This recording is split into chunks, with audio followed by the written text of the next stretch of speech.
Yo, yo, yo, it's your boy Bernard, aka the Scarlet Spider, and welcome to another episode of the Angry Blerd podcast, where I will be talking about all the news that caught my eyes. And it really wasn't a lot because a lot of people are saving their news for San Diego Comic-Con within the next 2 weeks. But let's go over the little bit of news that has come out.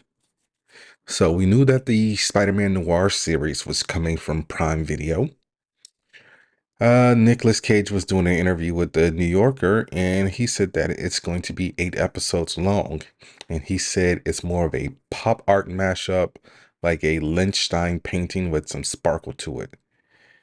It's not really people beating people up, and monsters are involved. Huh? So is this going to be like a black and white series like the Noir comics or not? Well, I don't know. But we got some more casting news. So, Brendan Gleeson, who a lot of us may know from, I believe, Mission Impossible 2, where he played John C. McCloy. And I believe he was in he was in Harry Potter and the Goblet of Fire. He was in all of them from Goblet of Fire to Deathly Hallows Part 1. He played Mad Eye Moody. He was also in Edge of Tomorrow. He has joined the cast in a undisclosed role, but it is rumored that he is going to be the villain. And I honestly cannot remember who the villain was in the original Spider-Man Noir comic. It might have been Kingpin. I don't know. And Lamorne Morris, who we all know as Winston from New Girl. He was also on Woke on Hulu. He was also in Game Night in that horrible movie, Bloodshot with Vin Diesel. He was in Jumanji, The Next Level. Who the hell was he in Jumanji? Oh, he was the heater repairman, so he had like a small scene. But yeah, apparently he has also joined the cast of this as Robbie Robertson. So, I mean, I'm pretty sure we all know who Robbie Robertson is by now if you've seen the original Spider-Man movies with Tobey Maguire. He was played by the late, great Bill Nunn. But yeah, so apparently 8 episodes, 2 more cast members. So, I mean, tentatively excited. I really need to see how it's how it's going to turn out. That guy I don't like, Daniel RPK, said that Noir is supposed to be Ben Reilly, which makes no sense because Noir is a different version of Peter Parker. We also got that confirmed into the Spider-Verse. So don't make him Ben Reilly. Keep him Peter Parker. That might be the name of the episode already. Don't know yet, but I'm going to save it just in case. All right, so Alien Romulus is going to be here before we know it. The end of August? Middle of August, I believe, is when this movie comes out. And they released a featurette on YouTube, which you can check out, but I'm just going to basically give you the Cliff Notes version of that. So Alien Romulus is an integral, which I was just like, why are we doing an integral? Why are we trying to like stick in the timeline of like either before the first Alien or what? So this movie takes place in between Alien and Aliens, and I'm just like, come on, man. But Betty Alvarez, who is the director of the film, said there's a lot of secrets, things they don't know inside that ship that will cost them dearly. And he said to make sure the movie felt gritty, they built every creature for real. So it's nice to see a film go back to practical effects. Everything doesn't need to be CG. And he said this film brings all the things we love from this franchise, so you know it's going to be properly scary. And keep in mind, this is the first Alien movie since Disney bought 20th Century Fox and I'm sorry, 21st Century Fox. Why did they change it? Um, in 2019, and it's the first Alien movie since Alien Covenant, which I don't think did very well in the box office. That movie came out in 2017. Let's look at the box office. I know I didn't see this in theaters. I waited until um, I was able to sell the Seven Seas. It did all right. It could have done better. Like it had a budget between 97 and 111 million dollars, and it made 240. So that's barely a profit.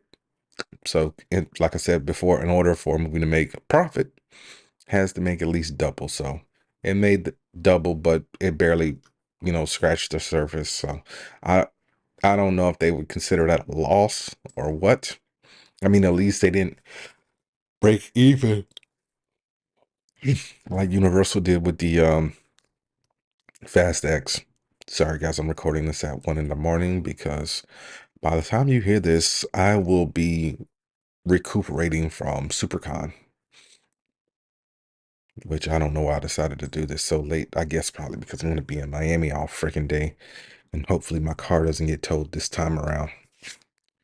All right, so we got a little bit of Marvel news, and it was really only two things, and they both came to us in the form of trailers. First trailer that dropped was Agatha All Alone. We got the teaser trailer for that on Monday. So I think the general concept of this show is reconnecting Agatha to her coven or building a new coven and somehow bringing Wanda back from the dead. The trailer opens with Catherine Hahn reprising her role as Wanda. I mean, not Wanda, Agatha.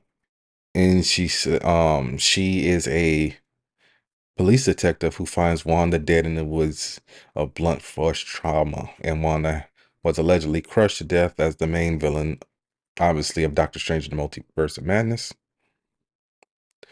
But it's all about Agatha trying to get out of the spell that Wanda left her in. And we got a glimpse of John Locke as Billy, who they just decided to make extra gay for no reason.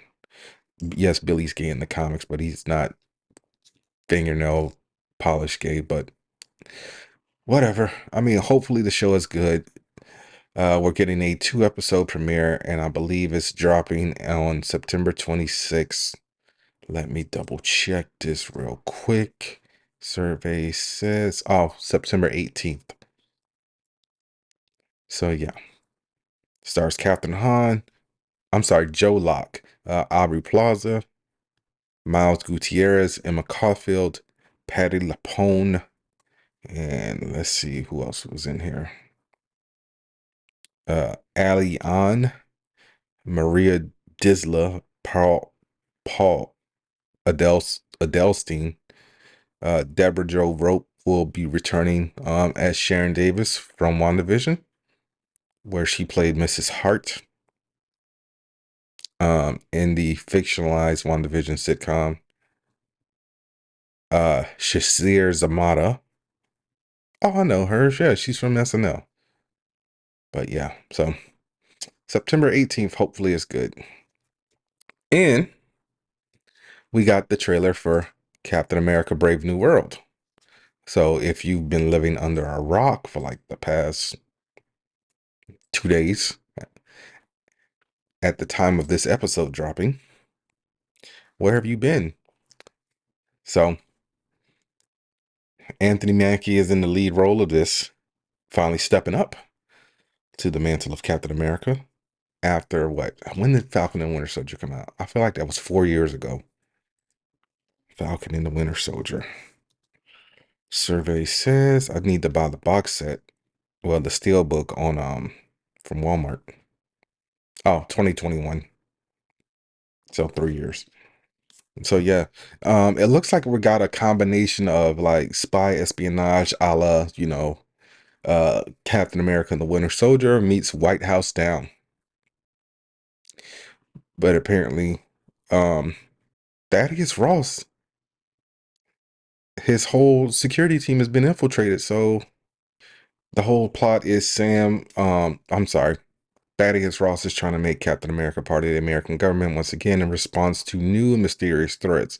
But when Sam witnesses a seemingly mind-controlled Isaiah Bradley attack the president, he has no choice but to reluctantly spring into action. So we got a lot of stuff in this trailer.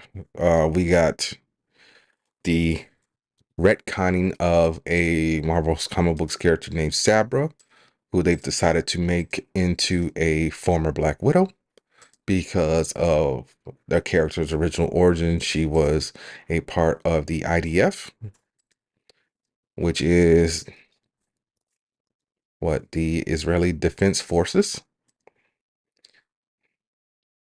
Yeah, so she was originally a Mossad agent, but now she is a U.S. government official. And some people are still calling for boycotts. I really don't want to stress out, this crap because I spent all day arguing with my former co-host about it. I, I'm sick and tired of people just changing stuff just for the sake of viewership and whatnot. It's like Samir didn't have this energy when they made Tilda Swinton the Ancient One. He didn't have this energy when they made Ghost a woman. He didn't have this energy when they made Taskmaster a woman. He didn't have this energy when they made Marvel a woman. And it's not even about the character being a woman. It's just about the simple fact that they bothered to change the character anyway. So if honestly, I'm pretty sure like a lot of people would have still seen this movie if they would have kept her comic backstory true to it. But it's about the money at the end of the day. So word of mouth probably would have got around like, oh man, don't go see that movie. That character's Israeli defense force agent of Mossad. And I honestly ain't got no more talking about Sabra. And she's not even going by her code name. But we also got to see Giancarlo Esposito in here. The rumor is he will be playing G.W. Bridge. And yes, the GW does stand for George Washington. I have no idea why Marvel decided to name this character GW Bridge. But they did, and that's the rumor that we're going with. He was actually created in 1991. Yeah, I had a feeling that he was the character. Only thing he was missing was the goatee. So, Captain America Brave New World drops on Valentine's Day, and we did get a glimpse of Red Hulk, who, spoiler alert, if you've never read comics, it's Thaddeus Ross. We didn't get any footage of the leader from Tim Blake Nelson in this trailer. We also didn't get to see any Liv Tyler in this trailer. It was Liv Tyler, right? Or did Liv Tyler play Betty Ross in Hulk? Not the Incredible Hulk. Let me double check that. I feel like she was in the Incredible Hulk, but it's been so long since I've seen that movie. Yes, she was indeed. Liv Tyler's 47? Okay, cool. Whatever. So yeah, Valentine's Day next year. All right, guys. Like I said, this is a short episode, and I've pretty much gone through a lot of my stories already. I think I have like one more before I get into my reviews. So enjoy this ad from Dubby. This episode is brought to you by Dubby. Dubby gives you focus and energy without the crash and jitters. It has no sugar, fillers, or artificial dyes. Mix one packet or scoop into 8 or 12 ounces of water. Stir or shake well. Some powderiness is normal, and it has all the important vitamins. So this has vitamin C, B3, B6, and B12. And it's made from coffee fruit extract. So drink it and go conquer a task. And go to debbie.gg and use my promo code Angry Blerd 10 at checkout to save 10% on your order. That's debbie.gg with promo code Angry Blerd 10. Okay, I was gone for a minute, but I'm back now. All right. So things that were gone for a minute, but aren't coming back just yet. Invincible. So we got some news from one of the cast members, and that is Ross McQuad, who provides the voice of the Immortal. And I'm trying to think who else. He was I think he was the fish guy. But Ross McQuad is that guy who's just always in stuff. He was in The Walking Dead. He provided voice work for X-Men 97. He played the Red Skull and Infinity War. Almost said it. Did we see? Yeah, we did. In Endgame as well. Apparently he was. Wait, what? Oh, he got diagnosed with cancer last year. I hope he's doing well. I mean, he should be fine. I mean, he was just at GalaxyCon. He provided a voice for the Ultron Sentries in Doctor Strange in the Multiverse of Madness. So yeah, he's immortal, Rudy Connor, um, and various characters. He's not Robot because Zachary Quinto is Robot. But yeah, he was Professor X, Victor Von Doom, Doctor Doom, Apocalypse. I just said Victor Von Doom, Doctor Doom. Victor Von Doom is Doctor Doom. But yeah, so he's been around. So back to what I was talking about before, my brain started to go all scatterbrain. He shared at GalaxyCon in Oklahoma City that season 3 is almost wrapped, and he noted that fans should watch for an early 2025 release, some time frame for season 3. Even though showrunner Robert Kirkman would not want him saying so, he said Invincible season 3, we're almost wrapped on that. That's going to be coming out. Probably I don't want to speak because Robert would be like, don't tell anything. Don't tell people anything because we don't know. But I have a feeling it's probably going to be next year. Hopefully it'll be back around January, April. They did say that they were going to be speeding up production because it was almost a 2-year break period in between seasons. But yeah, I can't wait to see season 3 because that is going to be epic. We're going to get some footage of maybe we'll get Conquest. I don't know. I can't tell y'all anymore because that would just be spoilers. And speaking of spoilers, let's get into the reviews for episodes 2 and 3 of Orphan Black, since I did not review episode 2 last week because I don't know why I had a brain fart. But episode 2 was titled Jules. Episode was directed by John Fawcett. It was written by Anna Fishko. So Lucy forces Jewel to go to a settlement house where she enlists Craig's help in a haphazard interrogation. Kira receives an unexpected visit from a family member, and billionaire Paul Darrows raises an alarm with his team in the search for Lucy. So this episode was good. Lucy is obviously spiraling. I mean, she kidnapped Jules at the end of the first episode and took her to the settlement house where Craig is the house manager, to the point where she's trying to convince this girl, hey, we were printed, so you weren't born, we're clones, okay? And Jules stabs Lucy and says, you know what, I'm not listening to you, I need to get out of here because this lady is crazy. And she escapes by stabbing Lucy with the lever for a toilet. And Lucy's boyfriend's daughter is basically spiraling because she killed somebody. Well, Jack is her boyfriend's name. What was his daughter's name? I can't remember. And I don't see it on Wikipedia. I mean, not Wikipedia, IMDb. But I was like, oh my God. One of the things I've always loved clones. Don't know why, but I just do. Don't judge me.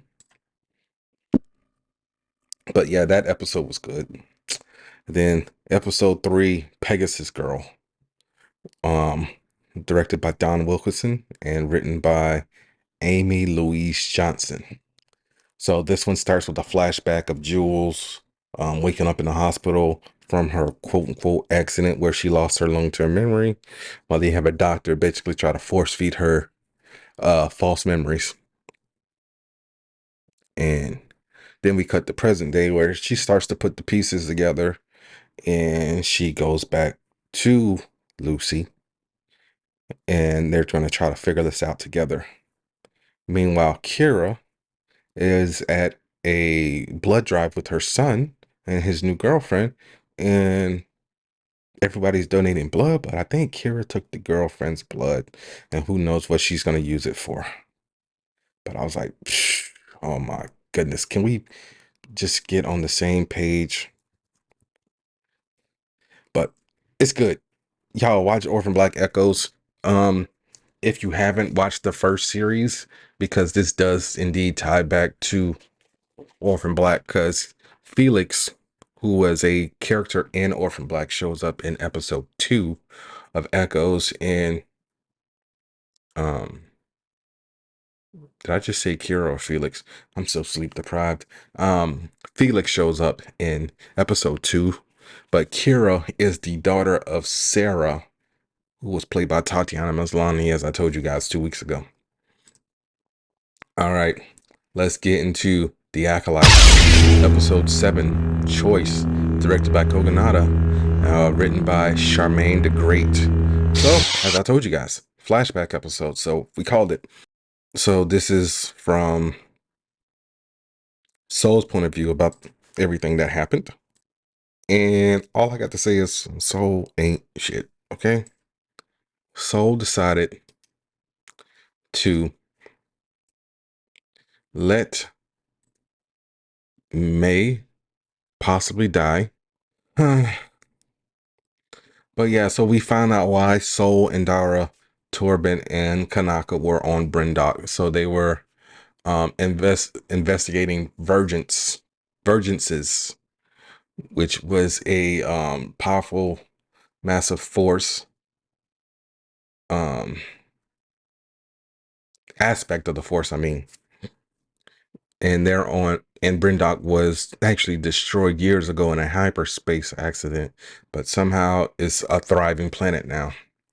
So, as we saw in the flashback episode 3, where Soul sees May and Osha out playing, Soul decides to follow them to their home, and Soul is acting very creepy in this episode. He's like, yo, I want that girl to be my Padawan. It's like, yo, whatever happened to what she wants? My dude. And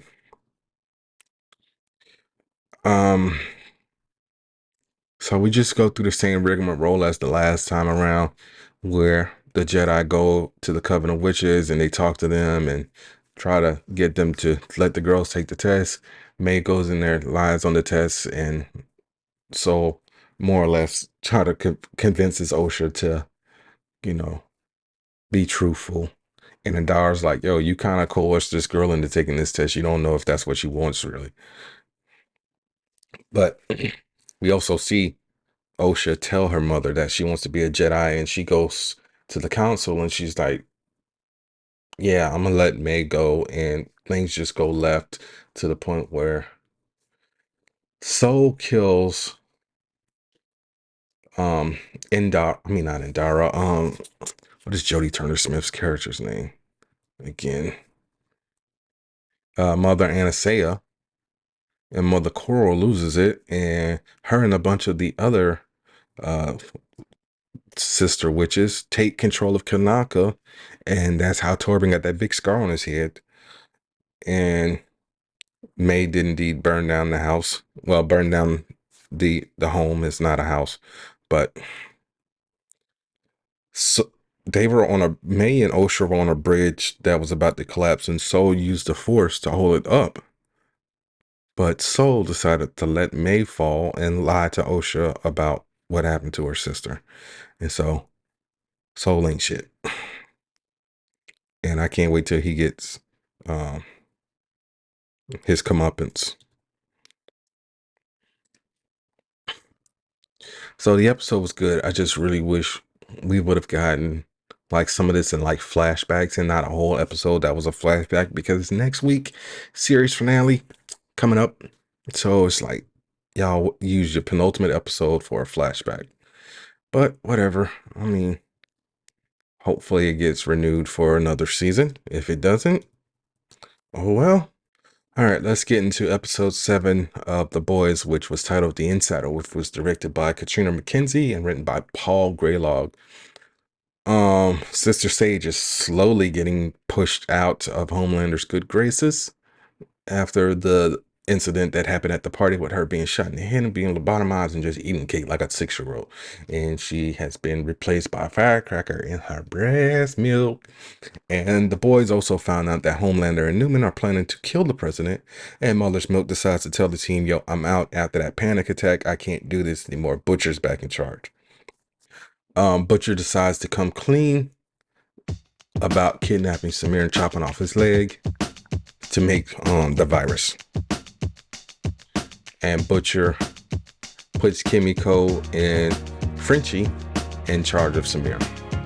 A-Train meets up with Mother's Milk, and they have a heart-to-heart moment where he's like, yo man, Mother's Milk is like, I'm done, yo, this fighting like this killed my grandfather, fighting like this killed my father, I can't do this anymore, I almost died.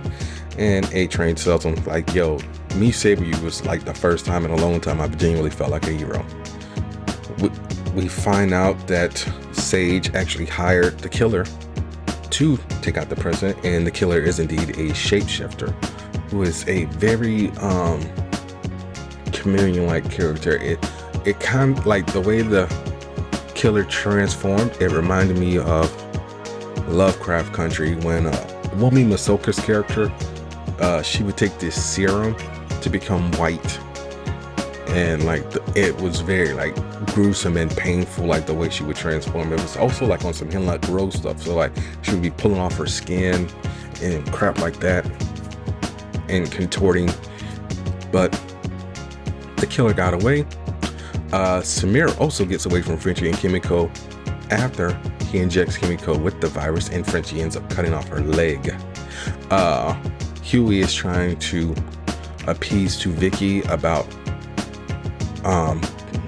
flipping sides and not teaming up with Homelander because she did not know about the internment camps that he was going to have in place. He was like, why'd you thought you were at Tech Knight's house anyway? Homelander is just sick and tired of butchering his crap, so he sends the Deep and Black Noir to go kill the boys. And they show up and try to kill Butcher and Starlight, and A-Train shows up with Mother's Milk and kicks their asses. It was funny when Butcher found out that Noir could fly. A-Train leaves. He pleads to Ashley. He's like, yo, we gotta go. And Ashley's like, I can't go, but make sure you cut out the tracking chip. And Starlight got snatched up by the chameleon killer. So she's chained up somewhere while Huey is shagging. Well, Huey fucked his quote-unquote girlfriend. Yeah, keep in mind he didn't know he didn't know it wasn't her, but that never works out well in situations like this. And I knew off the bat it wasn't her because whenever they showed Annie having sex, her eyes would light up. So I don't know. But this episode was good. We got one more episode of this, and then that's it until next year with the final season. So yeah guys, that was it. I really hope you enjoy this 30-minute episode, 35-minute episode or whatever. But like I said, short week. Slow news week. Next week's probably going to be slow as well, because after that is San Diego Comic-Con, and Marvel's going to be there, DC's going to be there. Who knows if James is going to show up some footage of Superman. He probably won't, but we might get some footage of Creature Commandos or something. I don't know. Well, anyway guys, this is Bernard, aka the Scarlet Spider, and that was another episode of the Angry Blerd podcast. Be sure to rate, review, subscribe, tell a friend to tell a friend. Go to w.gg, use my promo code AngryBlerd10 at checkout to save 10% on your order. Peace.